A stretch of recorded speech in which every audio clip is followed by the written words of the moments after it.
When you think of a Harley-Davidson motorcycle, the first thing that pops into your mind is freedom.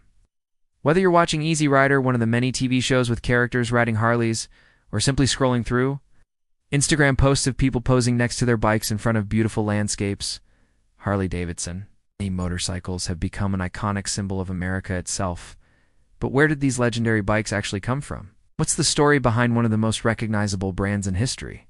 Everyone. Today we're going to take a look at the Harley-Davidson Factory, how it was built, and what happened to it. So grab yourself a cup of coffee and let's get into it. The year is 1903, and two bicycle mechanics by the name of William S. Harley and Arthur Davidson, along with their friend, industrial engineer and businessman, came up with a plan. They wanted to build a motorized bicycle and sell it for $400. This was during a time when automobiles were extremely expensive, costing around $2,000 at the time. And the only affordable way of getting around town for the working class was by bicycle. Harley-Davidson and their associate believed that they could create a motorized bicycle that would be cheaper than any automobile on the market. However, the three friends soon realized that they didn't have enough money to start a new company, so instead they reached out to some wealthy businessmen in Milwaukee, Wisconsin, who had made their fortune selling cream separators. After pitching their idea to them, the businessmen agreed to invest $6,000 into the project, which was just under half of what they needed. To raise the rest of the money, Harley and Davidson sold shares of the company to family and friends. Then, with the help of a fourth partner named Carl C. Lang, they began building engines in a small shed in Milwaukee. At the time, there weren't any fancy computer-aided design programs or CNC machines to make parts with, so everything had to be done by hand. And as you can imagine, manufacturing was quite slow. With this in mind, the partners knew that they wouldn't be able to reach mass production levels anytime soon, so they decided to focus more on racing to gain popularity. This proved to be very successful, as one of their early models, the STR, won several local races in Milwaukee. In 1906, the company began advertising its motorcycles as racers who had won numerous competitions. But the success didn't last long. During a race in 1907, a competitor accused the Harley-Davidson team of cheating after they caught wind of a rumor that Harley-Davidson had bribed the judges to win the competition. As a result, Harley-Davidson was banned from racing for 3 years, which led to a decline in sales. To make matters worse, the factory was destroyed by a tornado not long after. Despite all of this, the company's four partners pushed forward and decided to open a new factory on 37th Street in Milwaukee. However, this was also a failure as the building turned out to be too small. Once again, the company found itself in financial trouble, but this time, something good came of it. A man named William A.C. Lower, who worked in his father's foundry business, approached the struggling company and offered to buy their old factory on Chestnut Street and redesign it for them. In exchange, he would allow the company to use his larger factory rent-free until they were back on their feet. The offer seemed too good to be true, and it was. While Lloyd constructed a brand new and much larger factory for the company, he took a controlling interest in Harley-Davidson and ousted the original four partners. However, this gave Harley and Davidson an opportunity to start fresh and reinvent themselves.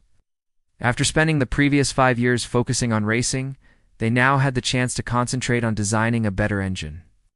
With Lawyer's help, they created a V-twin engine that had twice the power of their previous engine, but it weighed 10 pounds less. It was so advanced that even today, all Harley-Davidson motorcycles are still powered by the same V-twin engine. Not long after, Harley-Davidson began gaining popularity once again, and Lloyd realized that he had made a huge mistake by taking control of the company. To make amends, he offered the original founders a deal. He would sell back to them 1/8 of the company for $1,000. Although this wasn't very much, it was enough for Harley and Davidson to regain control of the company and pay back their investors. Now that they were back in charge, they set out to repay Lloyd's kindness by making him president of the company and giving him 1% of the stock. Under their new management, the company grew exponentially and soon outgrew their new factory. So in 1910, they purchased another plot of land nearby and began construction on a third factory. This factory would eventually become the iconic home of Harley-Davidson that everybody knows today. But it wasn't always like that. At first, the plant was shared with other manufacturers. For example, the motorcycle Excelsior, which was owned by the Standard Wheel Company, used the same facility to manufacture their bikes. Fortunately, the partnership didn't last long because during World War I, the U.S. government demanded that Harley-Davidson produce engines for military aircraft. This forced Excelsior to move to a different factory. After the war ended in 1918, Harley-Davidson was left with a surplus of engines. Instead of discarding them, they designed motorcycles to accept the engines and quickly became profitable again. However, the Great Depression hit hard in the early 1930s, and Harley-Davidson almost went bankrupt.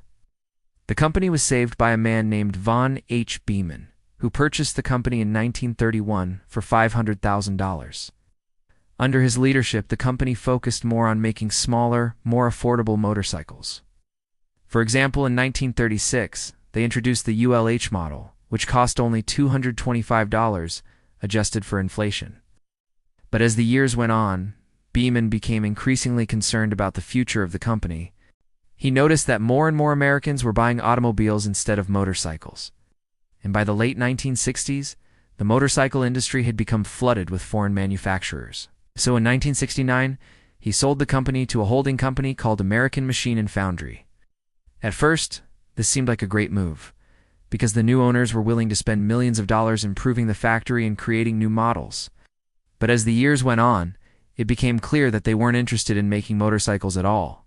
Their goal was simply to buy the Harley-Davidson brand name and use it to make as much money as possible.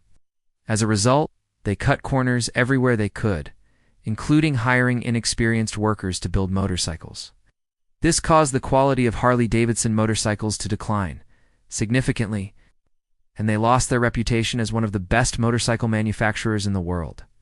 Fortunately, a group of Harley-Davidson employees felt bad about what was happening to the company that they loved so much.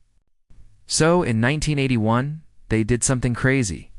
They borrowed money from friends and family, bought out American Machine and Foundry, and then set about turning the company around. The employees focused on creating high-quality motorcycles that would restore Harley-Davidson's reputation, and it worked.